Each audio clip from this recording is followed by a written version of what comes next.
بسم الله الرحمن الرحيم. الحمد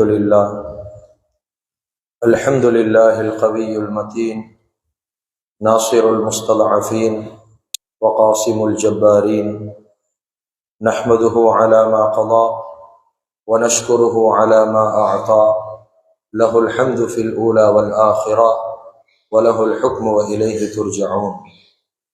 وأشهد أن لا إله إلا الله وحده لا شريك له رب البريات، وأشهد أن سيدنا وحبيبنا وشفيعنا ومولانا محمدا أحمد عبده ورسوله سيد البريات، صلى الله على سيدنا محمد وعلى آله وأصحابه وسلم تسليما كثيرا أما بعد، فقد قال الله تبارك وتعالى في كلامه الكريم: أعوذ بالله من الشيطان الرجيم،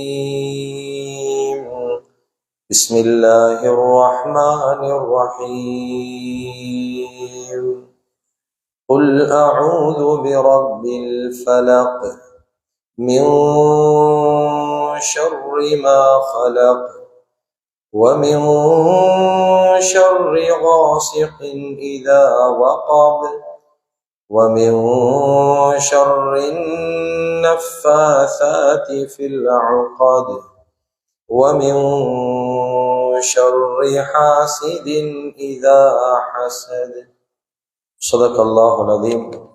نبي هريرة رضي الله تعالى عنه عن النبي صلى الله عليه وسلم قال: قال رسول الله صلى الله عليه وسلم: اجتنبوا السبع الموبقات، الشرك بالله والسحر وقتل النفس التي حرم الله إلا بالحق وآكل الربا وأكل مال اليتيم والترل يوم الزحف وقذف المحسنات المؤمنات الغافلات. رواه البخاري. صدق رسول الله صلى الله عليه وسلم وكما قال صلى الله عليه وسلم. முழு உலகத்தையும் அந்த சராசரங்களையும் படைத்து பரிபாலித்து போஷித்து பாதுகாத்து கொண்டிருக்கக்கூடிய ஏக வல்லவனாம் அல்லாஹுக்கு சுப்ஹானஹு வ தஆலா ஒருவனுக்கே புகழ் அனைத்தும். அல்ஹம்துலில்லாஹ்.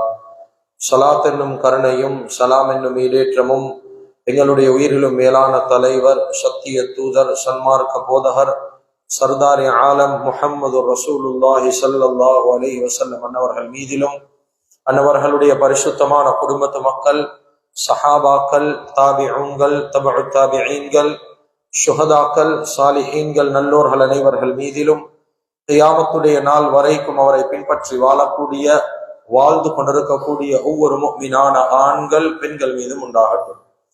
புனிதமான ஜும்ஆவுக்கு சமூகம் தந்திருக்கும் அல்லாஹ்வின் நல்லடியார்களே, அருமையான இஸ்லாமிய சகோதரர்களே, அல்லாஹுக்கு சுப்ஹானஹு வ தஆலா இந்த விடயங்களை செய்யுமாறு ஏவிருக்கிறானோ அந்த விடயங்களை முடியுமான வாழ்க்கையில் எடுத்து நடக்குமாறும், எந்த விடயங்களை செய்ய வேண்டாம் என்பதாக அல்லாஹுக்கு சுப்ஹானஹு வ தஆலா தடுத்திருக்கிறானோ அவைகளை விட்டு முற்றும் முழுதும் 100க்கு 100 தூரமாக இருக்குமாறும் முதலாவதாக எனக்கும் அதற்கு பின்னால் உங்களுக்கும் தக்வாவை கொண்டு வசியத் செய்து கொள்கின்றேன். இத்தகுல்லாஹ ஹைசுமா குன்தும்.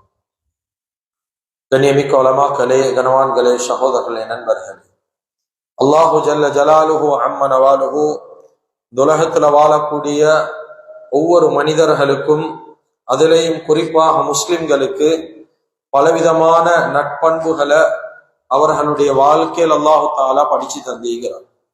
கண்ணியமிக்க அல்லாஹுவின் நல்லடியார்களே, அருமையானவர்களே, உலகத்துல வாழக்கூடிய சந்தர்ப்பத்துல, நாங்க வாழக்கூடிய சமூகத்துல, சமுதாயத்துல வாழக்கூடிய ஒவ்வொரு சக மனிதர்களோட நல்ல பண்புகளோட, நல்ல நடத்தைகளோட ஒவ்வொரு மனிதனும் உலகத்துல வாழ்றது ஆக முக்கியம்.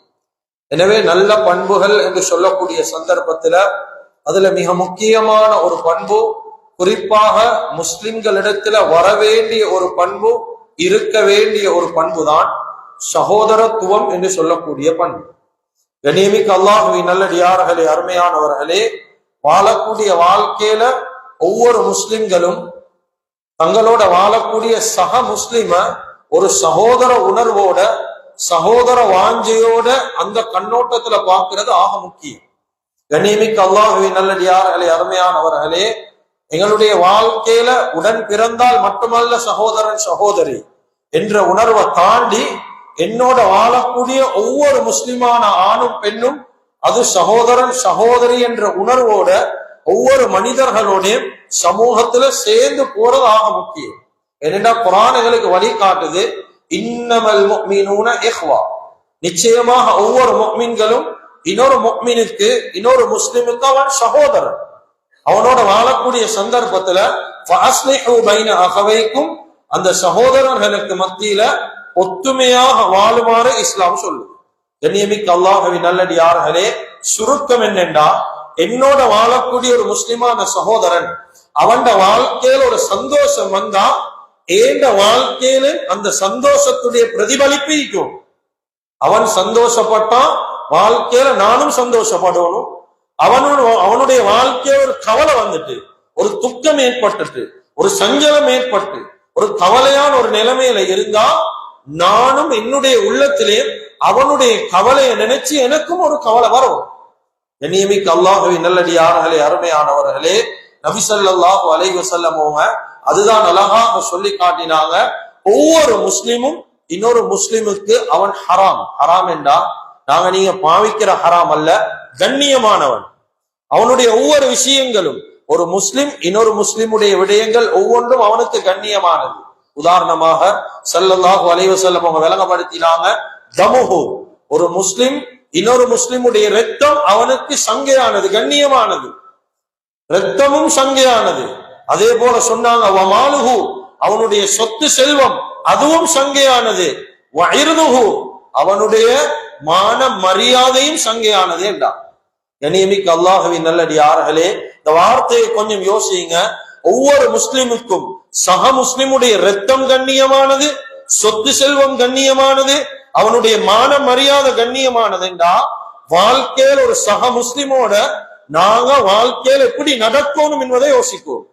கண்ணியமிக்க அல்லாஹ்வின் நல்லடியார்களே, அருமையானவர்களே, அப்துர் ரஹ்மான் இப்னு அவுஃப் ரலியல்லாஹு அன்ஹு, எங்களுக்கு தெரியும் மக்கால இருந்து மதீனாவுக்கு பெரிய ஒரு சஹாபாக்களுடைய கூட்டம் ஹிஜ்ரத் செஞ்சு வந்தார். இந்த நேரத்துல மக்கால இருந்து மதீனாவுக்கு வந்தவங்களை அரவணைச்சவங்க மதீனா வாசிகள், அன்சாரி தோழர்கள் தான் அந்த முஹாஜிர்களை வரவேற்றாங்க, அன்பான முறையில உபசரிச்சாங்க. கண்ணியமிக்க அல்லாஹ்வின் நல்லடியார்களே, அருமையானவர்களே, நபி ஸல்லல்லாஹு அலைஹி வஸல்லம் அவங்க என்ன செஞ்சாங்கன்றா, அந்த மக்கால இருந்து மதீனாவுக்கு வந்த சஹாபாக்கள்ல மதீனாவாசிகள் தோழர்கள் இருக்கிறாங்களே, இவங்களோட கொஞ்சம் சஹாபாக்களை ஜோடு போட்டான். நீங்க இந்த சஹாபியோட இவர் ஜோடாயிருங்க, இவரோட இவர் இருங்க, ஒத்தருக்கு ஒத்தர் ஒத்தாசையா இருங்க, தேவையானதை செஞ்சு கொடுங்க சொன்னாங்க. உங்களுடைய ஒரு சகோதரனை போல நீங்க பார்த்து கொள்ளணும் வந்தவங்க. எப்படி? உங்களுடைய ஒரு சகோதரனை போல நீங்க பார்த்து கொள்ளணும். கண்ணியமிக்க அல்லாஹ்வின் நல்லடியார்களே, அப்துர் ரஹ்மான் இப்னு அவுஃப் ரலியல்லாஹு, எங்களுக்கு தெரியும் மக்கால எவ்வளவு பெரிய ஒரு பணக்கார ஒரு சஹாபி, எவ்வளவு சுகண்டியாக வாழ்ந்தவர், எவ்வளவு பெரிய லக்ஸரி லைஃப் வாழ்ந்தால். இந்த அப்துர் ரஹ்மான் இப்னு அவுஃப் ரலியல்லாஹு இஸ்லாத்துக்காக வேண்டி எல்லாத்தையும் விட்டுட்டு வந்தாங்க. இவங்களுக்கு ஜோடாக போட்ட சஹாபி தான் ஸஅத் இப்னு ரபீஆ ரலியல்லாஹு அன்ஹு. இவங்க ஒரு அன்சாரி தோழர், இவங்க ஒரு மதீனா வாசி, மதீனால இவங்க பெரிய செல்வந்தர்.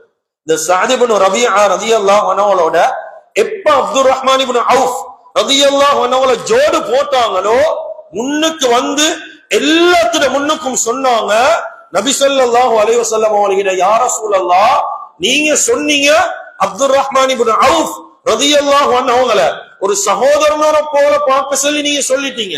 இதுக்கு பிறகு இந்த ஸஅத் இப்னு ரபீஆ அவர்களுடைய சொத்துல இருந்து, அதாவது என்னுடைய சொத்துல இருந்து அப்துர் ரஹ்மான் இப்னு அவுஃப் ரலியல்லாஹு அன்ஹுவுக்கும் ஒரு பங்கீகின்றார். கண்ணியமிக்க அல்லாஹ்வின் நல்லடியார்களே, சொன்னாங்க அப்துர் ரஹ்மான் இப்னு அவுஃப் ரலியல்லாஹு பார்த்து சொன்னாங்க, மதீனால ஆண்கள் சரியான, பெண்கள் சரியான குறைவு, ஆண்கள் கூட ஈக்கிறாங்க, பெண் தேடுறது சரியான கஷ்டம், அதனால ஏண்ட சகோதரனா நான் அவங்கள பார்க்கிறேன். இந்த வார்த்தை யாரும் தவற எடுக்கவா, விலங்காட்டி கேளு.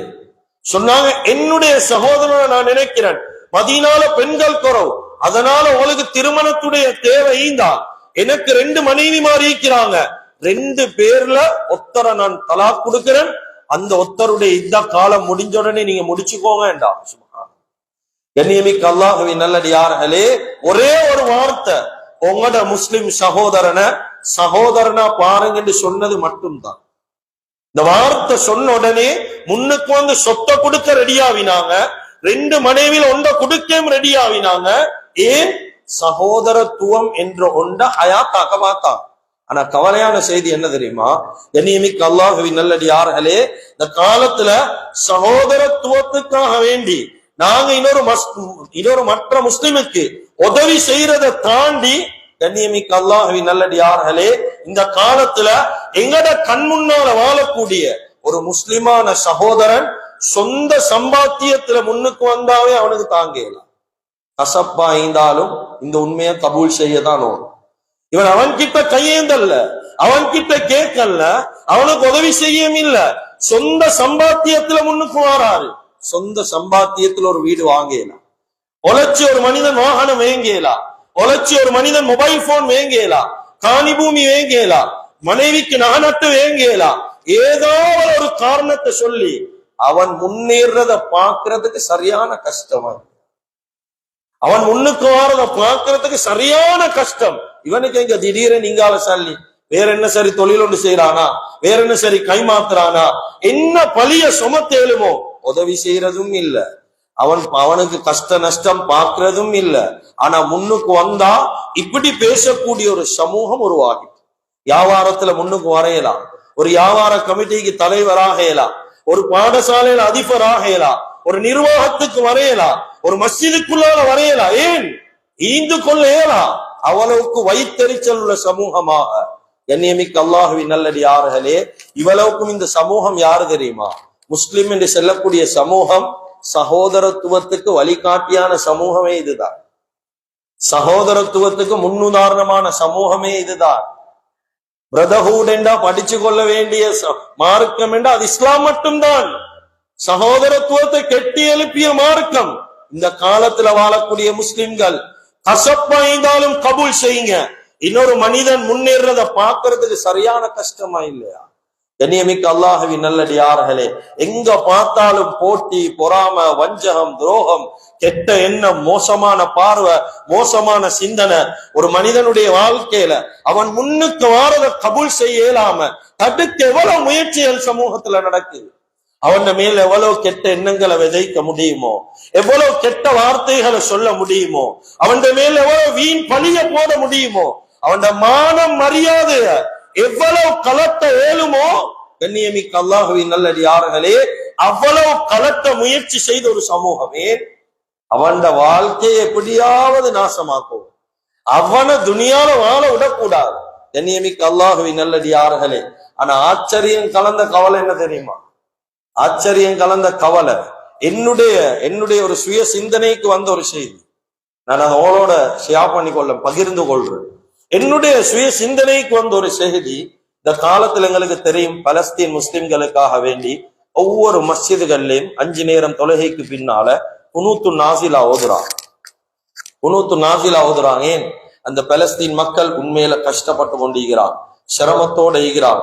இது வரைக்கும், இந்த நாள் வரைக்கும் 18,000 பிள்ளைகள் ஷஹீதாக்கப்பட்டிருக்கிறான். ஒரு டாய்லெட், ஒரே ஒரு கழிவறை 4,000 பேர் பாவிச்சு கொண்டிருக்கிறான். இப்படி அந்த மனிதர்களுக்கு தொழுகை இருக்குது, ஆனா மஸ்ஜித் இல்ல. எங்கடவனுக்கு தொழுகை இல்ல, மஸ்ஜித் இருக்குது. அவ்வளவுதான் வித்தியாசம். அங்க தொழுகை இருக்குது, ஜும்மா நடக்குது. இங்க ஏதாவது ஒரு சின்ன ஒரு விஷயம் வந்தா, ஒரு எக்ஸாம் நடந்தாலும் இபாதத் சுருக்கப்படுவதா இல்லையா? ஆனா அங்க எவ்வளவு கலவர பூமி என்றாலும் இபாதத் சுருக்கம் இல்லை. இங்கதான் இபாதத்துக்கு சுருக்கமே தவிர அங்க சுருக்கம் அல்ல. கண்ணியமிக்க அல்லாஹ்வின் நல்லடியார்களே, அருமையானவர்களே, அப்ப அந்த மக்கள் உண்மையில கஷ்டப்பட்டு கொண்டிருக்கிறாங்க, சிரமப்பட்டு கொண்டிருக்கிறாங்க. அவங்களோட கஷ்டம் எங்களுக்கு விளங்குது. அவங்களோட நிலைமையை நினைச்சு நாங்க கண்ணீர் வடிக்கிறோம். நான் பிழை என்ற கருத்துல பேச வரல. கட்டாயம் ஒவ்வொரு மனிதனுடைய உள்ளத்துல இந்த கவலை ஈக்கதான் நோனும். ஆனா நான் கேட்கிற ஒரு கேள்வி என்னண்டா, பலஸ்தீன் முஸ்லிம்களுடைய விஷயங்கள், அவங்களோட கஷ்டம், அவங்களோட பசி, அவங்களோட நஷ்டம், அவங்களோட கண்ணீர் எங்களுக்கு உள்ளத்துல கவலையை தருவதுண்டா, எங்கட பக்கத்துல ஈக்கக்கூடிய பக்கத்து வீட்டுக்காரன் பசியில ஈக்கிறான், அவன்ட பசியேன் உள்ளத்துக்கு கவலையை தருவது இல்லை. பலஸ்தீன் முஸ்லிம்களுடைய பசி உள்ளத்துல கவலையை தருவது, அவங்களோட கண்ணீர் எங்கட கண்கள்ல கண்ணீரை கொண்டு வருவது, அவன் கஷ்டம் எங்களுக்கு கஷ்டம் தான், கஷ்டப்படணும் இல்லைன்னு சொல்லல. ஆனா எங்கட பக்கத்து வீட்டுல ஒருத்தன் கஷ்டத்தோட ஈக்கிறான், எங்கட குடும்பத்துல ஒருத்தன் சிரமத்தோட ஈக்கிறான். அவன் கஷ்டம் ஏன் கஷ்டமா விளங்குது இல்லை? ஏன் விளங்குது இல்ல தெரியுமா? இந்த வார்த்தை கொஞ்சம் காரம் தான், இருந்தாலும் கபூல் செய்யும். ஏன் விளங்குது இல்லைன்னா நாங்க நடிக்கிறோம் அவ்வளவுதான். பலஸ்தீன் முஸ்லிம்கள் மீது எங்களுக்கு ஒரு அக்கறை, அதுக்கு மட்டும் நடிக்கிறோமே தவிர பூர்த்தியான சகோதரத்துவம் இன்னும் உள்ளத்துக்கு வரல, இன்னும் பூர்த்தியான ஈமான் உள்ளத்துக்கு வரல. இதுதான் சுருக்கம். அதனால கண்ணியமிக்க அல்லாஹ்வின் நல்லடியார்களே, ஒரு மனிதனுடைய உள்ளத்துல உண்மையான ஈமான் ஈக்குது, உண்மையான சகோதரத்துவம் ஈக்குதுண்டா அவன் கவலை எப்படி கவலை ஐக்குதோ, அந்த மக்களுடைய பசி எப்படி கவலையா விளங்குதோ, இந்த காலத்துல எங்கட கண் முன்னால வாழக்கூடிய மனிதனுடைய பசியும் பெரிய ஒரு கவலை உள்ளத்துக்கு கொண்டு வரும். அது கொண்டு வரலையா இன்னும் ஈமான் சரியில்லைங்க. கண்ணியமிக்க அல்லாஹ்வின் நல்லடியார்களே, அருமையானவர்களே, இந்த காலத்துல ஒரு மனிதன் வாழ்க்கையில அவனுக்கு அநியாயம் செய்யறதை தாண்டி, அவனுக்கு அதீது சொல்றது, அவனை பார்த்து பொறாமப்படுறதை தாண்டி இந்த காலத்துல பெரிய பெரிய முயற்சிகள் நடக்குது. ஒரு மனிதனுடைய வாழ்க்கைய வேரோடு அழிக்கும், அவன் வாழ்க்கைய வேரோடு இல்லாமக்கிறோம், அவன் ஏண்ட கண்முன்னுக்கு ஹயாத்தோட வாழக்கூடாது. இப்படி முஸ்லிம்கள்ல பெரியோரு கூட்டம் ஈக்கிறாங்க. சக மனிதன் அவனால ஒரு தவறு நடந்தாலும், அவன் வாழ்க்கையில முன்னேறினாலும் எந்த அநியாயமும் செய்யல, முன்னேறினாலும் பிரச்சனை, அவன் அநியாயம் செஞ்சாலும் பிரச்சனை, அவனை உலகத்துல வாழ விடக்கூடாது. நன்மை செய்யறதை தாண்டி கெடுதி செய்யக்கூடிய ஒரு பெரியோரு கூட்டம் இந்த காலத்தில் உருவாவிட்டார். கண்ணியமிக்க அல்லாஹ்வின் நல்லடியார்களே, அந்த வகையில கண்ணியமிக்கவர்களே, இந்த காலத்துல மனிதனுடைய வாழ்க்கையை அழிச்சு மனிதனுடைய வாழ்க்கையை நாசமாக்கக்கூடிய பல பாவங்களை தைரியமாக மனிதன் செய்கிறான். மனிதனுக்கு செய்யவே கூடாத பாவங்களை, மனிதனுக்கு தீங்கிழைக்கவே கூடாத தீங்குகள் இருக்குது. வாழ்க்கையில தொட்டும் பார்க்க கூடாது இந்த பாவங்களை. வாழ்க்கையில இந்த பாவங்களை தொடுறது அல்லாஹ்வோட நேரடியா அமுற்றத போல. அப்படியான பயங்கரமான பாவத்துல ஒரு பாவம் தான் மனிதனுடைய வாழ்க்கையை அழிச்சு நாசமாக்குற ஒரு பாவம் தான் இந்த காலத்துல நிறைய முஸ்லிம்கள் ஈடுபடக்கூடிய சூனியம் செய்வினை சொல்லக்கூடிய. கண்ணியமிக்க அல்லாஹ்வின் நல்லடியார்களே, இஸ்லாத்துல பலவிதமான பாவங்கள், பயங்கரமான பல பாவங்கள், எல்லா பாவத்தையும் சொல்றதுக்கு நேரம் இடம் கொடுக்காது. அதனால இந்த இடத்துல நான் பேச வாரது சூனியம் செய்வின. மனிதன் மனசாட்சி இல்லாம இன்னும் ஒரு மனிதனை அழிச்சு நாசமாக்குற ஒரு பாவம் தான் சூனியம் செய்வின. கண்ணியமிக்க அல்லாஹ்வின் நல்லடியார்களே, அருமையானவர்களே, இமாம் புகாரி ரஹ்மஹுல்லாஹ் அவங்க இந்த ஹதீஸ கொண்டு வராங்க. நபி ஸல்லல்லாஹு அலைஹி வஸல்லம் சொன்னாங்க, 7 பாவத்தில இருந்து தவிர்ந்துவோம். 7 பாவத்தை வாழ்க்கையில செய்ய வேணும். அதுல முதல் பாவம் தான் அஷ்ஷிர்கு பில்லாஹ், அல்லாஹ்க்கு இணை வைக்கிறது. இது அநியாயத்துல பயங்கரமான அநியாயம் தான் ஷிர்க். இன்ன ஷிர்க லதுல்முன் அதீம், பயங்கரமான ஒரு பாவம் தான் அல்லாஹ்வுடைய இடத்துல இன்னொரு இறைவனை கொண்டு வாரது. ஆனா இந்த இடத்துல நபி ஸல்லல்லாஹு அலைஹி வஸல்லம் அவங்க இந்த ஷிர்க்குக்கு பயங்கரமான பாவத்துக்கு அடுத்தபடியா ஒரு பாவத்தை சொன்னாங்க. அதுதான் அஸ்ஸிஹர், சூனியம் செய்யறதுண்டா. அப்ப கத்லுன் நஃப்ஸ், கொலை செய்யறது, வட்டி எடுக்கிறது, ஜினா செய்யறது, அதெல்லாம் இதுக்கு பின்னாலதான். அப்ப 2வது பாவமா ஏன் கொண்டு வந்தாங்கன்றா, வாழ்க்கையில மனிதன் செய்யவே கூடாத பாவத்துல ஒரு பாவம் சூனியம். இது சும்மா விளையாட்டல்ல. கண்ணியமிக்க அல்லாஹ்வின் நல்லடியார்களே, அருமையானவர்களே, சூனியம் என்று சொல்லக்கூடிய சந்தர்ப்பத்துல நான் அவங்களுக்கு விளங்குறதுக்காக வேண்டி பேசுறேன். சூனியத்துக்குள்ளால பல தலைப்புகள். அதுல முதலாவது தலைப்பு என்னன்னா, சூனியத்துடைய தாரீக், வரலாறு என்ன, எப்படி இந்த சூனியம் உருவாகிச்சு. இத பேசுறது ஒரு ஜும்மா போதா, பெரிய டைம் உண்டு தேவை. இது பெரிய ஒரு வரலாறு. சுலைமான் அலைஹி ஸலாத்து வஸ்ஸலாத்துடைய காலத்துல இருந்து எப்படி இந்த சூனியம் இந்த காலத்துல மட்டும் செய்யறாங்க, சூனியத்துடைய வரலாறு எப்படி உருவாகுச்சு. 2வது, ஒரு மனிதனுக்கு சூனியம் செய்யப்பட்டால் அவன் வாழ்க்கையில ஏற்படக்கூடிய தாக்கங்கள் என்ன, இது ஒரு தலைப்பு. 3வது ஒரு தலைப்பு, சூனியம் செய்யப்பட்டால் உலமாக்கள் எழுதிக்கிறாங்க 7 கனவுகள் மூலமா அந்த மனிதனுக்கு அறிவிக்கப்படும். அந்த 7 கனவுகளும் என்னென்ன, அதுக்கு அடுத்த விஷயம் சூனியம் செஞ்சு வைக்கப்படுற இடங்கள் 5 இருக்குது. இந்த 5 இடங்கள்ல சூனியம் செஞ்சு வைப்பான். அந்த 5 இடங்கள் என்னன்னா எப்படி அந்த 5 இடங்கள்ல வைக்கிறது. அதே போல ஒரு மனிதனுடைய வாழ்க்கையில சூனியம் செய்யப்பட்டிருக்குது என்றதை காட்டுறதுக்கு 9 அடையாளங்கள் இருக்குது. அதே போல சூனியத்துடைய முறைகள் வகைகள் 70 வகையான சூனியம் இருக்குது. உதாரணமாக சில மக்கள் சூனியம் செஞ்சு புதைப்பாங்க. புதைச்சி அந்த செஞ்ச சூனியம் அழுகிற காலமெல்லாம் செஞ்ச மனிதன்ற வாழ்க்கை அப்படி அழுகிக்கொண்டே போகும். சிலவங்க ஓடுற தண்ணீர்ல போடுவாங்க, சிலவங்க ஓடுற தண்ணீர்ல கரைப்பான், சிலவங்க நெருப்புக்கு கீழே நெருப்பு எரிஞ்சு கொண்டு ஈக்கிற இடத்துல புதைச்சிருவான். அப்படி என்ன எரியிற மாதிரி மேலெல்லாம் அதை ஈக்கிற முட்டுக்கும் அப்படியே தான் நீக்கும். அதே போல சிலவங்க எப்படி சூனியம் செய்து காத்துல தூவி விடுவான், சில மக்கள் காத்துல தொங்க விடுவான். அந்த காத்து படதான் சூனியம் வேலை செய்யும். இப்படி 70 வகையான சூனிய முறைகளை உலமாக்கள் எழுதிக்கிறான். அதே போல சூனியம் ஒரு மனிதனுடைய வாழ்க்கையில செய்யப்பட்டால் அவன் குணமடைகிறதுக்காக வேண்டி 6 மருத்துவ முறைகள். கண்ணியமிக்க அல்லாஹ்வின் நல்லடியார்களே, இப்படி சூனியத்துக்குள்ளால மாத்திரம் பலவிதமான தலைப்புகள் இருந்தாலும் இந்த இடத்துல பேசவார தலைப்பு என்னென்றா சூனியம் செய்பவர்களுக்கான ஒரு எச்சரிக்கை மட்டும்தான். வாழ்க்கையில சூனியம் செய்வின என்று சொல்லக்கூடிய இந்த மகா பாதகமான செயலை செய்யக்கூடியவர்களுக்கு ஒரு எச்சரிக்கை மட்டும்தான் இந்த குதுபா. கண்ணியமிக்க அல்லாஹ்வின் நல்லடியார்களே, பெரியோரு கூட்டம் சூனியத்தை மறுக்குது. சரியான முறையில அறிவில்லாத அறிவிலிகளுடைய கூட்டம் சூனியத்தை மறுக்கிறார். சுருக்கமா சொல்லணும் என்றா சிஹர் என்ற வார்த்தை குர்ஆன்ல 33 இடத்தில் அல்லாஹ் மீட்டி பேசுறான். சாஹிர் சூனியக்காரன் என்ற வார்த்தை 21 இடத்தில் அல்லாஹ் மீட்டி பேசுறான். கண்ணியமிக்க அல்லாஹ்வின் நல்லடியார்களே, இதெல்லாம் ஒரு சைட்ல வைப்போம். குர்ஆன்ல அல்லாஹ் சூரத்துல் ஃபலக் வமின் ஷர்ரி நஃபாதாதி ஃபில் உகத், அந்த முடிச்சுகள் ஊதக்கூடிய சூனியக்கார பெண்களுடைய தீங்கை விட்டு பாதுகாப்பு தேடு. அப்ப சூனியம் என்று இஸ்லாத்தில் ஒன்று ஈக்க வைத்து தான் அல்லாஹ் அதுல இருந்து பாதுகாப்பு தேடுமாறு சொல்லிக்கிறான். அதே போல இன்னும் ஒரு ஹதீஸ கொண்டு வராங்க, இதை வச்சும் சொல்றாங்க. இந்த ஹதீஸுக்கு பிழைய விளக்கம் கொடுக்கிறான். சொன்னாங்க 3 கூட்டம் அவங்க சலாசத்துல் லா யதுகுலூனல் ஜன்னah, 3 கூட்டத்தார்கள் சொர்க்கத்துக்கு போக மாட்டாங்க. யார்? முதுமினு கம்ர், இன்டாக்சிகன்ஸ், அதாவது மதுபானங்கள் பாவிக்கிறவங்க. 2வது ரஹீம், குடும்ப உருவ துண்டிச்சு வாழ்றவங்க. 3வது சொல்றாங்க முஸத்திகும் பிஸ்ஸிஹர். இதுக்கு பிழையா விளக்கம் சொல்றாங்க, சூனியத்தை உண்மைப்படுத்துறவங்க என்றாங்க. இது பிழை. இதுக்கு விளக்கம் சொல்லிதான் சூனியம் இல்லைன்னு மறுக்கிறாங்க. சூனியம் என்றது உண்மை. இதுக்கு விளக்கம் உலமாக்கள் எழுதுறாங்க, முஸத்திகும் பிஸ்ஸிஹர் என்றா சூனியத்தை உண்மைப்படுத்துறது அல்ல, சூனியக்காரன் சொல்றத உண்மை என்று நம்புறது. அவன் சொல்றது 100க்கு 100 பொய்யதான் செல்லுவான். அவன் வாய திறந்தான். ஏன்னா பொய்க்காரனோல் தான் அதிகமாகிது.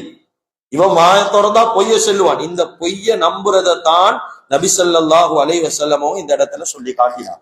அதனால கண்ணியமிக்க அல்லாஹ்வின் நல்லடியார்களே, சூனியம் என்றது உண்மை, அதுல சந்தேகமே இல்லை. அப்ப சிஹர் என்ற வார்த்தைக்கு உலமாக்கள் அரபியில விளக்கம் எழுதுறாங்க, ஒரு ஈர்ப்பு சக்தி உடையது. சூனியம் என்றால் கருத்து ஈர்ப்பு சக்தியுடையது, இழுத்து எடுக்கிறது. நபி ஸல்லல்லாஹு அலைஹி வஸல்லம் ஐதான் ஒரு வார்த்தை சொன்னாங்க, இன்ன மினல் பயானி லசிஹ்ரா, சிலவங்களோட பேச்சுல சூனியம் ஈக்கின்றா. இது அர்த்தம் சூனியம் வைக்கிறல்ல, அவங்களோட பேச்சுல ஈர்ப்பு சக்தி. அவங்க அழுது பேசினா கேட்டுக்கொண்டு ஈக்கிற ஒரு கூட்டமும் அழுவான். அவங்க சிரிச்சு பேசினா கீழே ஈக்கிற கொஞ்சம் பேரும் சிரிப்பான். அதுக்குதான் ஸல்லல்லாஹு அலைஹி வஸல்லம் சொன்னாங்க, ஒரு ஈர்ப்பு சக்தி. சிஹர் என்றா ஒரு ஈர்ப்பு சக்தியை கூடியது. சூனியத்தை கொண்டு ஒரு மனிதனை நேரடியாக தாக்க முடியாது, 2 பேருடைய உதவி தேவை. நேரடியா ஒரு மனிதனுக்கு சூனியம் செஞ்சு தாக்கலாம். கண்ணூர் நேரடியா தாக்கும். அல்லாஹ் குர்ஆன்ல சொல்றான், வஇயகாதுல்லதீன கஃபரு லயுஸ்லிகூனக பிஅப்சாரிஹிம். யா ரசூலல்லாஹ், உங்களைய கண்களை கொண்டு அவங்க பார்க்கக்கூடிய அந்த வஞ்சனையான பார்வையை கொண்டே முழுத்தாட்ட பார்க்கிறாங்க. அல்லாஹ் குர்ஆன்ல சொல்றான். அவ கண்ணூருக்கு நேரடியா தாக்கும், சூனியம் நேரடியா தாக்கலாம். அவ சூனியத்துக்கு 2 பேருடைய உதவி தேவை. ஒன்றுதான் ஷைத்தானுடைய உதவி இல்லாம செய்யலாம். கட்டாயம் ஷைத்தானுடைய உதவி இதுக்கு தேவை. 2வது யூதர்களுடைய உதவி கட்டாயம் தேவை. சாஸ்திரக்காரர்கள், குறி சொல்லக்கூடியவர்கள், இந்த யூதர்களுடைய பழக்க வழக்கமுடையவர்கள். இந்த சூனியம் ஆரம்பிச்சதே யூதர்களால தான். அதனால இந்த 2 பேருடைய உதவி இல்லாம ஒரு நாளும் சூனியம் செய்ய முடியாது. கண்ணியமிக்க அல்லாஹ்வின் நல்லடியார்களே, உலமாக்கள் ஐதான் சொல்றாங்க, சூனியம் என்றது அது கோழைகளுடைய ஆயுதம். அது கோழைகளுடைய ஆயுதம், பொறாமைக்காரர்களுடைய ஆயுதம். அவர்களுக்கு நேரடியாக மோத முடியாது. அவங்க மோதுறது சூனியத்தால, செய்வினையால. நேரடியா பேசலாம், நேரடியா பேசி தப்பேலாம். அதனால இவங்க எடுக்கிற ஆயுதம் அது சூனியம் செய்வினதான். கண்ணியமிக்க அல்லாஹ்வின் நல்லடியார்களே, இந்த மகா பாதகமான செயலை செய்யறதுக்கு ஒரு கூட்டம் ஈக்கிற மாதிரி இவங்களை தேடி போறதுக்கும் எங்கட முஸ்லிம்கள் ஒரு கூட்டம் ஈக்கிறான். கண்ணியமிக்க அல்லாஹ்வின் நல்லடியார்களே, வாழ்க்கையில பயந்து போங்க. இந்த பாதகமான செயல் இது விளையாட்டல்ல, இந்த பாவம் இது விளையாட்டல்ல. இந்த சூனியம் செஞ்சுட்டு எங்கட கண் முன்னுக்கு ஒரு மனிதன் கொஞ்சம் கொஞ்சமா அழிகிறான். நாங்க பார்த்து குளிர்காயலும், நாங்க எங்களோட மோதினா புழுத்தாட்டுவோம், நாங்க கையை கெட்டுவோம், காலை கெட்டுவோம், வாயை கெட்டுவோம், சொல்லிட்டு நாங்க வீரவசனம் பேசலும். ஆனா நல்ல ஒன்றை நினைச்சுவோம், நல்ல ஒன்றை விளங்கி கொள்ளுங்க. நிச்சயமாக சத்தியமாக இது எங்களுடைய பரம்பரை முழு சந்ததியுமே தாக்கும் என்றதுல சந்தேகம் இல்லை. இது எங்களோட முழு சந்ததியுமே இது பாதிக்கும். ஏனென்றா ஒரு மனிதனுக்கு அநியாயம் செஞ்சுட்டு நிம்மதியாக உலகத்துல வாழலாம். நபி ஸல்லல்லாஹு அலைஹி வஸல்லம் அவர்களுக்கு வாழ்க்கையில எவ்வளவு அநியாயம் செஞ்சாங்க. யகூதிகள் செய்தாங்க, குறைஷி காஃபிர்கள் செய்தாங்க, என்னென்ன செஞ்சு பார்த்தாங்க. வாழ்க்கையில ஸல்லல்லாஹு அலைஹி வஸல்லம் செஞ்சது என்னண்டா, செஞ்சதெல்லாம் நலவுதான். யாருக்கும் அநியாயம் செய்யல, யாருக்கும் பதுவா செய்யல, யாரையும் தண்டிக்க விரும்பல, யாரையும் உதாசீனப்படுத்தல, யாரையும் கேவலப்படுத்தல, எல்லாத்தோடையும் நல்லதான் நடந்தாங்க.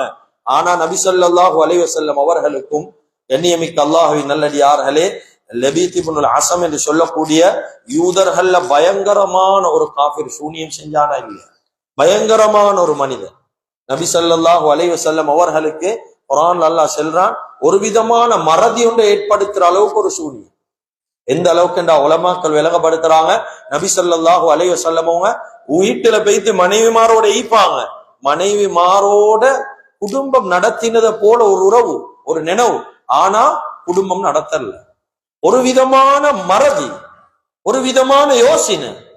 ஒரு தடவை நபி ஸல்லல்லாஹு அலைஹி வஸல்லம் அவங்க தூங்குறாங்க, 2 மலக்குமார்கள் கனவுல காண்றாங்க. ஒருத்தர் தலைமாட்டுல, இன்னொருத்தர் கால் மாட்டுல. நபி ஸல்லல்லாஹு அலைஹி வஸல்லம் அவங்க கனவுல காண்றாங்க, 2 பேரும் பேசிக்கொள்றாங்க. ஒரு மலக்கு சொல்றாங்க, நபி ஸல்லல்லாஹு அலைஹி வஸல்லம் அவங்களுக்கு என்ன நடந்தீங்குது? அடுத்த மலக்கு சொல்றாரு, ஸல்லல்லாஹு அலைஹி வஸல்லம் அவங்களுக்கு சூனியம் செஞ்சிட்டாங்க. சூனியம் செஞ்சிட்டாங்க. கேட்டாங்க, யாரு செஞ்சது? லபீத் இப்னுல் அஸம், இவர் தான் செஞ்சிட்டார். எப்படி செஞ்சாங்க? இவங்க விளங்கப்படுத்துறாங்க, அவங்களுடைய முடி ரோமத்தை எடுக்கிறாங்க, வாரக்கூடிய சீப்பு அவங்களோட காதி மூலமாக எடுக்கிறாங்க, ஒரு ஈச்ச மட்டையில கெட்டி அருவான்னு சொல்லக்கூடிய ஒரு கிணத்துக்கு கீழால புதைச்சு வச்சுக்கிறாங்க.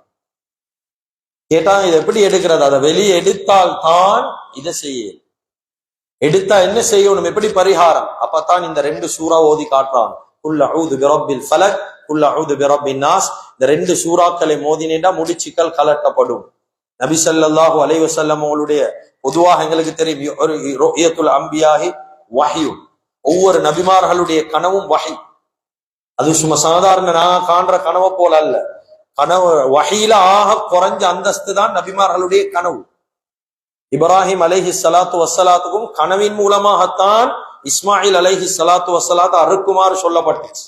அப்ப நபிமார்களுடைய ஒவ்வொரு கனவும் வஹி. அப்ப நபி ஸல்லல்லாஹு அலைஹி வஸல்லம் அவங்க எழுப்புறாங்க, பிலால் இப்னு ரபாஹ் ரலியல்லாஹு அன்ஹுவோட இன்னும் சில சஹாபாக்களை கூட்டி கொண்டு அந்த பிஹ்ருல் அர்வாஹ்னு சொல்லக்கூடிய கிணத்தடிக்கு போறாங்க. வைத்து பாக்குறாங்க, அந்த கிணத்தை எட்டி, அந்த கிணத்தை உலமாக்கள் எழுதுறாங்க, அந்த கிணத்தை கண்ட உடனே சஹாபாக்கள் பயந்தாங்க. ஏனென்றா ஒரு மருதாணி எடுத்து ஒரு தண்ணியில கரைச்சா எப்படியான ஒரு கலர், ஒரு கருப்பை ஈக்குமோ அத போல கிணத்துல கலர் இருந்துச்சு. சின்ன சஹாபாக்களுக்கு இதுக்கு கீழே தான் சூனியம் செஞ்சு வச்சுக்கிறாங்க, அதை வெளியே எடுங்கண்டா. வெளியே எடுக்கப்படுவது, எடுத்து பாக்குறாங்க, ஈச்ச மட்ட 11 முடிச்சுக்கள் போடப்பட்டு, குல் அஊது பிரப்பில் ஃபலக் 5 ஆயத், குல் அஊது பிரப்பின் நாஸ் 6 ஆயத், இந்த 2 மோதுறாங்க 11 ஆயத். ஒவ்வொரு ஆயத்துக்கள் ஓதக்கூடிய நேரம் ஒவ்வொரு முடிச்சா கலரும். கண்ணியமிக்க அல்லாஹுவின் நல்லடியார்களே, அருமையானவர்களே, எனவே நபி ஸல்லல்லாஹு அலைஹி வஸல்லம் அவர்களுடைய விஷயத்திலே அந்த காலத்துல பயங்கரமான சூனியம் செய்யப்பட்டுச்சு. இந்த காலத்துல அவ்வளவு நலவு செஞ்ச மனிதர்களுக்கே வாழ்க்கையில சூனியம் செஞ்சாங்கண்டா இந்த காலத்துல வாழக்கூடிய முஸ்லிம்களுக்கு நாங்க சொல்ல வேண்டிய தேவை கிடையாது. சூனியக்காரர்களுடைய விஷயத்துல, செய்வினை செய்யக்கூடியவர்களுடைய விஷயத்துல குர்ஆனுடைய இறுதி தீர்மானம் குர்ஆன் சொல்லுது. எப்படி ஷைத்தானுடைய விஷயத்துல அல்லாஹ் சொல்றானோ, வமா கஃபர சுலைமான் வலாக்கின்ன ஷயாத்தீன கஃபரு, ஷைத்தான்கள் மாறு செஞ்சாங்க, ஷைத்தான் தான் சூனியம் செஞ்சேன்னு குர்ஆன் சொல்லுதோ, அதேதான் சூனியக்காரர்களுடைய செய்வினைக்காரர்களுடைய விஷயத்துல குர்ஆனுடைய இறுதி தீர்மானம். செய்யக்கூடியவர்களும் ஷைத்தான், மாறு செய்தவர்கள் அதை யாரு செஞ்சு கொடுக்கிறாங்க அவங்களும் ஷைத்தான் தான். கண்ணியமிக்க அல்லாஹுவின் நல்லடியார்களே, அருமையானவர்களே, மன்னிக்க கூடாத ஒரு குற்றம் என்பதாக உலமாக்கள் எழுதுறார். எடுத்து பாருங்க, 4 மதுஹபுடைய இமாம்களுடைய முடிவு என்ன? சூனியக்காரர்களுடைய விஷயத்துல 4 மதுஹபுடைய இமாம்களுடைய முடிவு. அவங்க என்ன செய்யப்படணும்? ஒரு மனிதனுடைய வாழ்க்கையை நாசமாக்கினவங்க, அவங்களோட உருவத்தை மாத்தினவங்க, தோற்றத்தை மாத்தினவங்க, நாங்க நிம்மதியா குளிர் காயலாம். ஆனா எங்களால செய்யப்பட்டவர்களை கொஞ்சம் விசாரிச்சு பாருங்க. எவ்வளவு கண்ணீரோட, எவ்வளவு கவலையோட, எவ்வளவு மன வருத்தத்தோட, எவ்வளவு பிரச்சனைகளோட செய்யப்பட்டதால நிம்மதி இல்ல. இது எப்படி கலற்றேன்னு தெரியா, எப்படி செஞ்சேன்னு தெரியா, இதுக்கு எப்படி சொல்யூஷன் தெரியா, எவ்வளவு பேர் கவலையோட வாடிக்கொண்டிருக்கிறார். எத்தனை பெண்களுடைய வாழ்க்கை நாசமாவ காரணம் தெரியுமா? எத்தனை மனிதர்களுடைய வாழ்க்கை சீரழிஞ்சு போக காரணம் தெரியுமா? எவ்வளவு உலமாக்கள், சுபஹானல்லாஹ், மார்க்கத்தை எத்தி வைக்கக்கூடிய எவ்வளவு உலமாக்கள் வாய் திறந்து ஃபாத்திஹா ஓத இயலாத நிலைமையில உலமாக்கள் ஈகிறார். ஏன் காரணம்? சூனியம். இதெல்லாம் கெட்டித்தனம் என்ன நினைக்க வானம். இதெல்லாம் செஞ்சேன்டா எங்கட முன்னு படுக்க போட்ட, இதெல்லாம் கெட்டித்தனம் அல்ல. இதெல்லாம் செஞ்சுட்டு நிம்மதியாக ஒரு நாளும் வாழ முடியாது. இதெல்லாம் அப்படியே அல்லாஹு தஆலா ஒரு நாள் இல்லாட்டி ஒரு நாள் நிச்சயமாக எங்கட பக்கத்துக்கு அப்படியே திருப்புவான். இதுல சந்தேகம் கிடையாது. 4 இமாம்களுடைய முடிவு. யாரெல்லாம் அடுத்த மனிதர்களுக்கு சூனியம் செய்வினை செய்றாங்களோ 3 இமாம்கள் சொல்றாங்க. எங்களுக்கு தெரியும், அஹ்மத் இப்னு ஹம்பல் ரஹிமஹுல்லாஹ், இமாம் மாலிக் ரஹிமஹுல்லாஹ், அபூ ஹனீஃபா ரஹிமஹுல்லாஹ், 3 பேருடைய ஒரே முடிவு, சூனியம் செய்வினை செய்யறவங்க கொலை செய்யப்படும். அவங்க உலகத்துல வாழ்றதுக்கு தகுதி இல்லாதவங்க. இமாம் ஷாஃபிஈ ரஹிமஹுல்லாஹ் அவங்க சொல்றாங்க, சூனியக்காரன் என்றதுக்காக வேண்டி கொலை செய்யறல்ல, அவனுடைய சூனியத்தால ஒரு மனிதன் கொலை செய்யப்பட்டால் அவன் கொலை செய்யப்படுவோம் என்று அவங்க மட்டும் எழுதுறான்.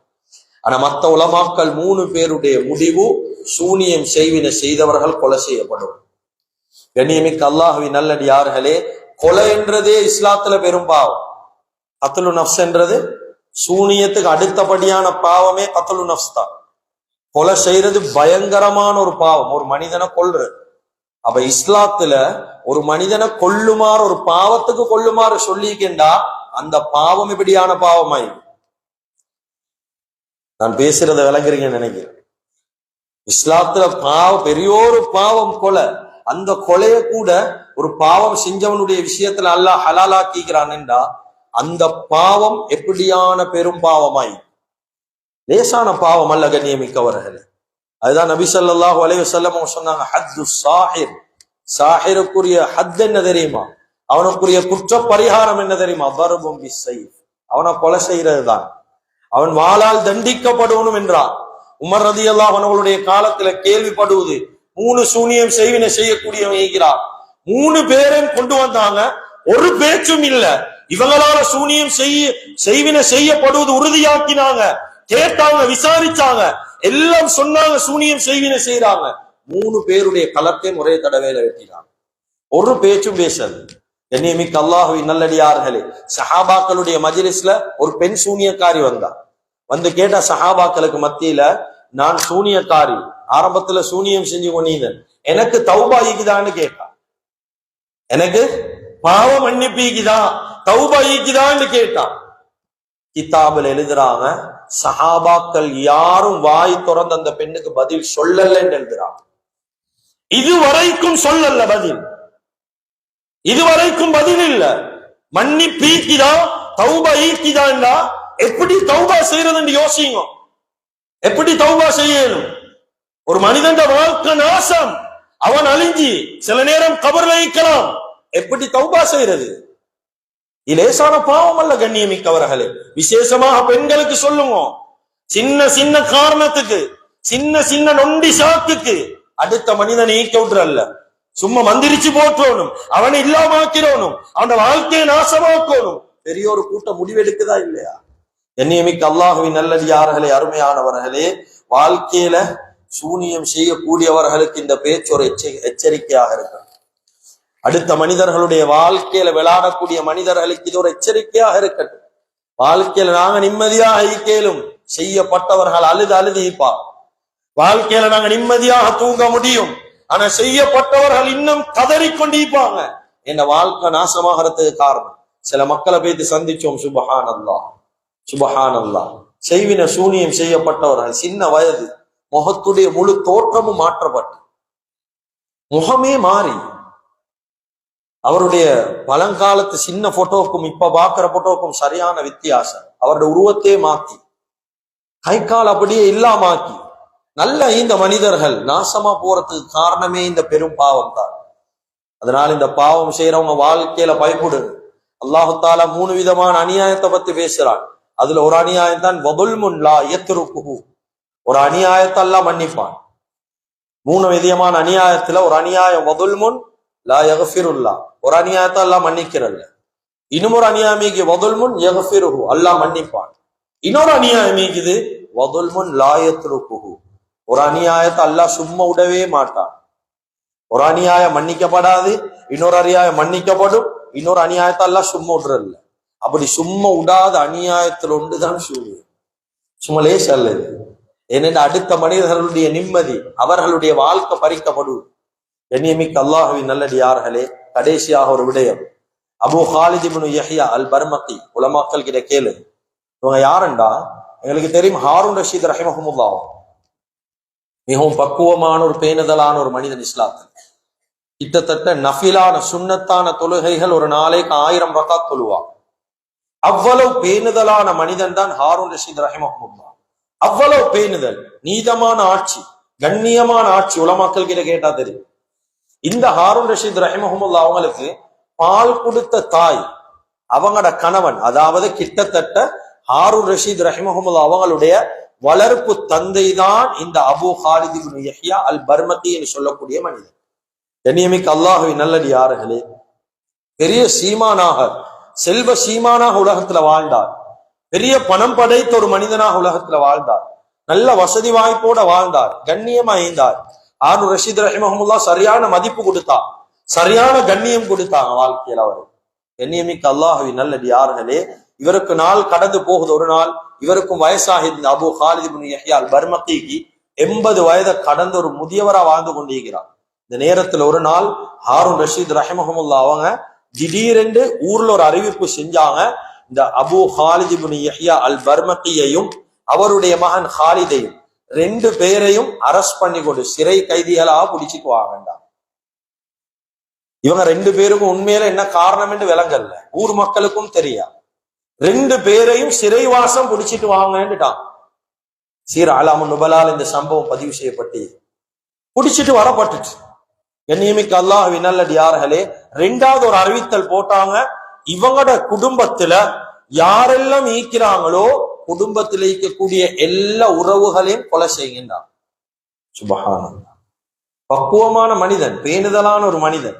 திடீரென்று இப்படி ஒரு அறிவிப்பு, 2 பேரையும் சிறைவாசம் பிடிங்க, குடும்பத்தில் இருக்கிற எல்லா உறவுகளையும் கொலை செய்ய, எல்லாத்தையும் கொலை செஞ்சாச்சு. சென்னாங்க 3வது, இவங்களுக்கு ஈக்கக்கூடிய எல்லா சொத்தையும் பைத்துல் மாலுக்கு பறிமுதல் செய்கின்றான். இப்ப சொத்தும் இல்ல, குடும்பமும் இல்ல, இவங்களும் ஜெயில்ல. இப்ப இந்த ஹாலித் என்று சொல்லக்கூடிய மகனுக்கு பெரியோர் உள்ளத்துல கலக்கம். என்ன காரணம்? ஏன் ஹாரூன் ரஷீத் ரஹிமஹுல்லாஹ் அவங்க ஏன் என்னையும் என் வாப்பாவையும் அரெஸ்ட் பண்ண என்ன காரணம்? எனக்கு தெரியான என் வாப்பாக்கு தெரிஞ்சிக்கும், நான் என் வாப்பா கிட்ட கொஞ்சம் கேட்கிறேன் என்பதாக அந்த வயதாளி முதியவர் கிட்ட போயிட்டு கேட்கிறாங்க. என்ன காரணத்துக்காக வேண்டி நாங்க அரெஸ்ட் பண்ணப்பட்டிருக்கிறோம் சொன்னாங்க. என்ன காரணம் என்றா, நான் நினைக்கிறேன். அவர் ஆதரவு வச்சு சொல்றாரு, நான் ஒரு கட்டத்துல ஏண்ட கையில அதிகாரம், ஏண்ட கையில பெரியோரு செல்வம், ஏண்ட கையில பெரியோரு ஆட்சி இருந்துச்சு. அந்த நேரத்துல ஏண்ட அதிகாரத்தை பயன்படுத்தி யாருக்கெல்லாம் அநியாயம் செஞ்சனோ, யாருட வாழ்க்கையில நாசமாக்கினோ, அந்த நேரம் நான் நிம்மதியாக தூங்கின அநியாயம் செஞ்சிட்டு. ஆனா யாருக்கு அநியாயம் செஞ்சனோ அவங்க தூங்கிக்க மாட்டாங்க. அவங்க செஞ்ச வார்த்தை பதுவா தான் இப்படி இவ்வளவு வயதான காலத்தில் இப்படி ஒரு தண்டைக்கு காரணமா இருக்கலாம் என்று சொன்னார். இவர் இப்படி ஒரு காரணம் சொன்னார், தெளிவா கேளு. ஆனா உண்மையான காரணம் இதுவான்னு தெரியாது. இவர் சொன்னார் இது காரணமாக ஈக்கலாம், அடுத்த மனிதனுக்கு செஞ்ச பதுவா காரணமா ஈக்கலாம், செஞ்ச அநியாயம் காரணமா ஈக்கலாம், இது காரணமா ஈக்கலாம். இந்த நேரத்துல கண்ணியமிக்க அல்லாஹுவின் நல்லடியார்களே, சொல்லி கொஞ்சம் காலத்துல இந்த முதியவர் அபூ ஹாலித் இப்னு யஹ்யா அல் பர்மகி ரஹ்மஹுல்லாஹ் அப்படியே மௌத்தாகிட்டாங்க. சிறையுள்ளுக்கே மௌத்தாகிட்டாங்க, ஜெயிலுக்கே வஃபாத் ஆகிட்டாங்க.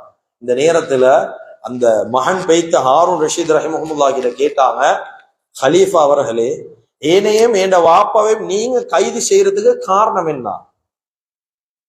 கண்ணியமிக்க அல்லாஹுவின் நல்லடியார்களே, வரலாறுல இவர் சொன்ன வார்த்தை பெரிய ஒரு ஆச்சரியம். சொன்னாங்க என்ன தெரியுமா? வல்லாஹி, அல்லாவின் மீது சத்தியமாக சொல்றேன், நான் ஏன் உங்களையும் உங்களோட வாப்பாவையும் கைது செஞ்சேன் என்பதாக ஏன் வலது கைக்கு தெரிஞ்சிருந்தா கூட வலது கையும் வெட்டிப்பனேண்டா. சுபஹான். அப்படி என்ன காரணமே தெரியா, ஏன் என்ன காரணம் என்பதாக தெரியாது. ஆனா இப்படி ஒரு ஆர்டர், இப்படி ஒரு கனவு எனக்கு வந்துச்சு, அறிவிப்பு வந்து அரெஸ்ட் பண்ணுங்க, இவங்களை செய்யுங்க. நான் இன்னும் விட தெரியாம தான் நீக்கிறேன். இந்த சம்பவத்துக்கு கீழே உலமாக்கள் ஒரு முக்கியமான செய்தியை கொண்டு வாரா. இதுவரைக்கும் வரலாறுல காரணம் சொல்லப்படல, இவர் ஏன் சிறையில் இருக்கிறார் என்று காரணம் சொல்லப்படல. வரலாறுக்கு கீழே உலமாக்கள் எழுதுறாங்க, சில மனிதர்களுடைய வாழ்க்கையில வரக்கூடிய திடீர் பிரச்சனைகள், திடீர் சோதனை. நல்லா இந்த கடை பத்துது, நல்லாதான் நீந்தாரு, திடீரென்று படுத்துட்டாரு. நல்ல இந்த மனிதன் வாழ்க்கையில பெரிய ஒரு சோதனை. கண்ணியமிக்க அல்லாஹுவின் நல்லடியார்களே, இப்படி வாழ்க்கையில மனிதனுக்கு ஏற்படக்கூடிய திடீர் சோதனைக்கு பின்னால பல மர்மமான காரணங்கள் உண்டு, இருக்கலாம் என்பதாக உலமாக்கள் எழுதுகிறார். அதனால கண்ணியமிக்க அல்லாஹுவின் நல்லடியார்களே, சுருக்கமாக ஒன்று கேட்டுக்கொள்றேன், வாழ்க்கையில் அடுத்த மனிதர்களுக்கு அநியாயம் செய்வான். அநியாயம் செஞ்சுட்டு நிம்மதியாக வாழ முடியாது. அதிலையும் சூனியம் செய்வின் என்றது ஒரு மனிதனுக்கு செய்யக்கூடிய பயங்கரமான அநியாயத்துல பெரும் அநியாயம். அவனோட வாழ்க்கையை நிம்மதி இல்லாமல் ஆக்கிட்டு எங்களுக்கு வாழையலாம். ஏனென்றா இந்த பாவத்துக்கு எப்படி தௌபா செய்யறது என்று யோசிங்க. ஒவ்வொரு பாவத்துக்கும் தௌபா வித்தியாசப்படும். ஒரு மனிதன் வாழ்க்கையில தொழுகை இல்லை, அவனோட வாழ்க்கையில தொழாமைகிறான்.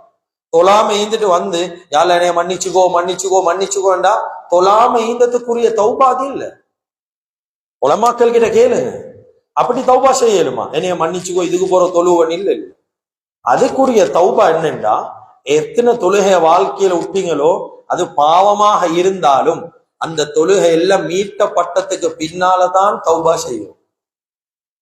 இதுதான் தொழுகையை விட்டதுக்குரிய தௌபா. ஒரு மனிதனுக்கு அநியாயம் செஞ்சுட்டு யாரெல்லாம் மன்னிச்சுக்கோ மன்னிச்சுக்கோ, அது பாவ மன்னிப்பல்ல. பாவ மன்னிப்புன்றது அந்த மனிதனிடத்துல போய்த்து மன்னிப்பு கேட்கப்படணும், அந்த மனிதன் எங்களை மன்னிக்கணும். அப்பதான் அந்த பாவத்துக்குரிய தௌபா சரியான முறையில் அல்லாஹ் கிட்ட கிடைக்கும். இப்போ ஒரு மனிதன் வாழ்க்கையில சூனியம் செய்வின் என்ற மூலமா ஒரு மனிதனை அழிச்சு நாசமாக்கிட்டோம், அவன் கபர்ல எப்படி மன்னிப்பு கேட்கிறது? அவன் மௌத்தாகிக்கலாம். சில நேரம் அவன் வாழ்க்கை வருஷ கணக்கு பெட்ல படுக்கையில, வருஷ கணக்கு நஷ்டம் லொஸ்ல, வருஷ கணக்கு அவனுடைய உடல் உறுப்புகள் வேலை செய்தில்ல, மன்னிப்பானா? கொஞ்சம் டைம் ஒன்று எடுப்பானே.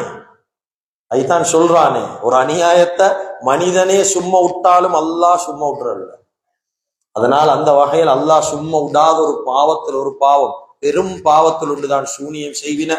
அல்லாஹ் பாதுகாப்போனும். மௌத்து வரைக்கும் அந்த சூனியம் செய்வின் என்று சொல்லக்கூடிய மகா பாதகமான பாவமான செயலை யாருக்கும் செய்யவானம், யாருக்கும் செய்யக்கூட நினைச்சலையும் வா.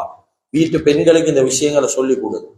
சூனியம் செய்வினைகளை பத்தி ஒரு எச்சரிக்கை ஒன்று கொடுது. இஸ்லாத்துல ஆக வெறுக்கக்கூடிய ஒரு பாவம், குஃப்ரியத்துக்கு நிகரான ஒரு பாவம், ஷைத்தானுக்கு நிகரான ஒரு பாவம், மன்னிப்பே இல்லாத ஒரு பாவம், களத்து வெட்ட தகுதியான ஒரு பாவம். ஜினா செய்தவனுக்கு கூட ஒரு மனிதன் இஸ்லாத்துல ஒரு மனிதன் இஸ்லாத்துல நிக்காக்கு பின்னால ஜினா செஞ்சாலும் அவனுக்கு ரஜும் தான் செய்ய சொல்லி. ரஜும் என்றா குழிக்குள்ள இறக்கி கல்லால் அடிச்சு கொஞ்சம் கொஞ்சமா தான் அவனை கொலை செய்யுது. ஆனா சூனியம் செய்வர்களுடைய விஷயத்துல அப்படி அல்ல. அவனை ஒரே அடியா உலகத்தை விட்டு அனுப்பப்பட வேண்டியவனா, அவன் துனியால கொஞ்சமும் வாழ்றதுக்கு தகுதி இல்லாதவன் என்பதாக உலமாக்கள் சொல்றான்.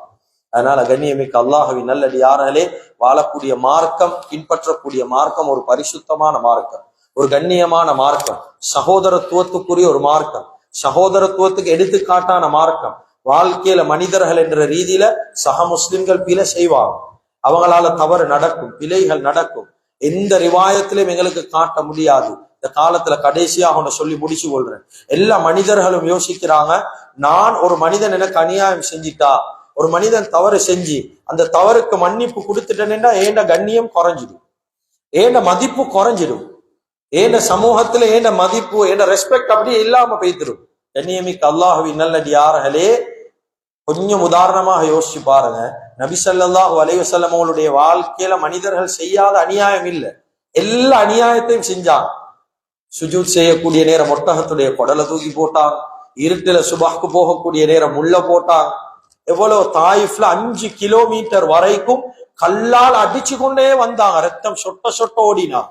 இப்படி எல்லாம் பெரும் பெரும் அநியாயம் செஞ்சாலும் ஒரு ரிவாயத் சரி யாருக்கும் காட்ட முடியாது. நபி ஸல்லல்லாஹு அலைஹி வஸல்லம் அவங்க திரும்பி பழி வாங்கினதா, ஏசினதா, பேசினதா, பதுவா செஞ்சதா ஒரு ரிவாயத் காட்டல. அப்ப நபி ஸல்லல்லாஹு அலைஹி வஸல்லம் அவங்க வந்து மன்னிப்பு கேட்டு எல்லா மனிதனுக்கும் மன்னிப்பு கொடுத்த நபி என்றா நபியுடைய கண்ணியம் குறைஞ்சிட்டா. இந்த நிமிடம் வரைக்கும் நபி ஸல்லல்லாஹு அலைஹி வஸல்லம் அவர்கள் என்று சொன்னா உள்ளத்துல முஸ்லிம்களுடைய கண்ணியம் கூடுதா குறையுதா? கூடுது. அப்ப மன்னிப்பு கொடுக்கறதால ஒரு மனிதனுடைய கண்ணியத்தெல்லாம் குறைக்கிறல்ல, ஒரு மனிதனுடைய கண்ணியத்தெல்லாம் அப்படியே சீரழிச்சு போடுறல்ல. சக மனிதர்களுடைய புறத்தால பிழை நடக்கும், குடும்பத்துல பிழை நடக்கும், மனைவியால பிழை நடக்கும், சகோதரர்களால பிழை நடக்கும். அதுக்குரிய தீர்வு அவனை நாசமாக்குறதோ, சூனியம் செய்யறதோ, நண்பர்களாலும் பிழை நடக்கும். இதுக்கு அப்படி அவனுடைய வாழ்க்கையை நாசமாக்கி போடுறல்ல, அவன் அடையாளத்தை அழிச்சு போடுற தீர்வு அல்ல. அதுக்கு தீர்வு மன்னிப்பு கொடுத்து சேர்ந்து போறது. அதுக்குரிய எடுத்துக்காட்டான மார்க்கம் தான் இஸ்லாம். எனவே கண்ணியமிக்க அல்லாஹ்வின் நல்லடியார்களே, உலகத்துல வாழக்கூடிய நேரம் ஒரு ஊருக்கு, ஒரு மஸ்ஜிதுக்கு, குடும்பத்துக்கு அல்லாஹ்வோட உதவி ஓணும் என்றா அந்த இடத்துல ஒற்றுமை, சகோதரத்துவம் நிலைநாட்டப்படணும். இந்த பெரும் பாதகமான செயல்ல இருந்து ஒவ்வொரு மனிதரும் கலந்து கொள்றதுக்கு முயற்சி செய்வோம். எனவே எந்தெந்த விஷயங்களை பேசினோமோ கேட்டோமோ இஹ்லாஸோட இஸ்திஹ்லாஸோட மௌத்து வரைக்கும் அமல் செய்யக்கூடிய பாக்கியத்தை அல்லாஹு தாலா நம் அனைவர்களுக்கும் வழங்குவானாக. எங்களோட பாவங்களை மன்னிப்பாயாக, எங்களை பெற்று வளர்த்து ஆளாக்கி எங்களுடைய அன்பு தாய் தந்தையுடைய பாவங்களை மன்னிப்பாயாக, எங்களுடைய இறுதி முடிவை நல்லதாக்கி வச்சிருவாயாக. லா இலாஹ இல்லல்லாஹ் முஹம்மது ரசூலுல்லாஹ் என்ற கலிமாவோடு எங்களுடைய ரூஹ்களை கைப்பற்றுவாயாக. வ ஆகிரு தஅவானா அல்ஹம்துலில்லாஹி ரப்பில் ஆலமீன். الحمد لله الذي لم يزل ولا يزال حيا قيوما عالما قديرا مدبرا سميعا بصيرا، واشهد ان لا اله الا الله وحده لا شريك له، واشهد ان سيدنا وحبيبنا وشفيعنا ومولانا محمدا احمد عبده ورسوله صلى الله على سيدنا محمد وعلى اله واصحابه وسلم تسليما كثيرا كثيرا. اما بعد، فيا ايها الناس ان لكم معالم فانتهوا الى معالمكم، وان لكم نهايه فانتهوا الى نهايتكم، فان العبد المؤمن بين مخافتين، بين اجل قد مضى لا يدري ما الله قاضي به، فليتزود العبد من نفسه لنفسه، ومن حياته لموته، ومن شبابه لكبره، ومن دنيا للآخرة، فإن الدنيا خلقت لكم وإنكم خلقتم للآخرة، فوالذي نفسي بيده ما بعد الموت من مستعتب ولا بعد الدنيا دار إلا الجنة من النار. أعوذ بالله من الشيطان الرجيم. بسم الله الرحمن الرحيم. وإذا سألك عبادي عني فإني قريب أجيب دعوة الداعي إذا دعاني فليستجيبوا لي وليؤمنوا بي لعلهم يرشدون. صدق الله العظيم. بارك الله لنا ولكم في القرآن العظيم، ونفعنا وإياكم بالآيات والذكر الحكيم. أقول قولي هذا ولكم ولسائر المسلمين من كل ذنب فاستغفر إنه هو الغفور الرحيم.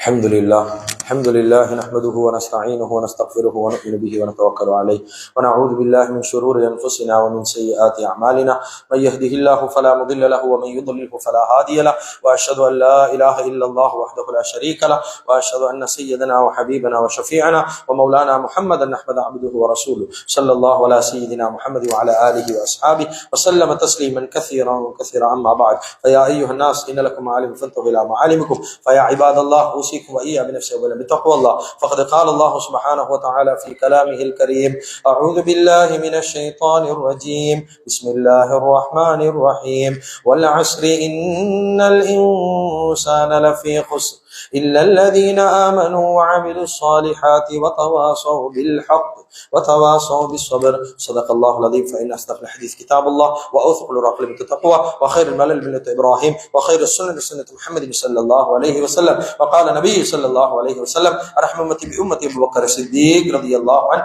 وأشهدهم في أمر عمر بن الخطاب رضي الله عنه وأحياهم عثمان بن غفان رضي الله عنه وأقضاهم علي بن أبي طالب رضي الله عنه وسيد أشباب أهل الجنة الحسن والحسين وسيدة نساء الجنة فاطمة وسيد الشهداء حمزة رضوان الله تعالى عليهم أجمعين. اللهم اغفر للعباس وولده مغفرة ظاهرة وباطنة لا تقادر ذنبا. الله في أصحابي لا تتخذوهم غرضا من بعد غرضا. من أحبهم فبحبي أحبهم ومن أبغضهم فببغضي أبغضهم. وخير القرون كرني ثم الذين يلونهم ثم الذين يلونهم. والسلطان لله في الأرض من أكرمه أكرمه الله ومن أهانه أهانه الله. اللهم اغفر للمؤمنين والمؤمنات والمسلمين والمسلمات والأحياء منهم والأموات إنك كريم سميع مجيب دعوات. اللهم أعز الإسلام والمسلمين وأذل الشرك والكفرة والمشركين ودمر أعداءك وأعداء الدين فانصرنا على القوم الكافرين. ربنا اغفر لنا ولإخواننا الذين سبقونا بالإيمان ولا تجعل في قلوبنا غلا للذين آمنوا ربنا إنك رؤوف رحيم. عباد الله رحمكم الله إن الله يأمر بالعدل والإحسان وإيتاء ذي القربى وينهى عن الفحشاء والمنكر والبغي يعظكم لعلكم تذكرون.